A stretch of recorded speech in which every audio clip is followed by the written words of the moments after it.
Hello friends, now I will show you quickly and in detail how to zoom in and out in Capcut on PC. Open the project in Capcut. For an example, I will move here some video that would be clear to see everything. I'll take this piece of video on Minecraft. We select on timeline video that we want to zoom in or out. For example, I want to do a smooth zoom in now. Opposite the position and size settings, we need to put the first key to remember the position and size at that moment. Click on this icon and our key will be created.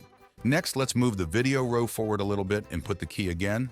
Only this time we will change the scale value and bring our video a little bit closer. Let's see what we've got.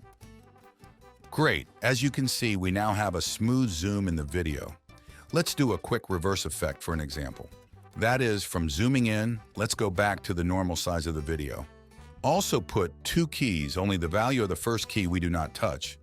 And the second key, return the standard value of 100 units. Let's see what we got. Great. With this method, you can perfectly dilute the static camera, which does not move, and also pick up some important words. If you edit the record of a talking person. Please like and subscribe to the channel if the video was useful for you. Now you know how to zoom in and out in Capcut on PC.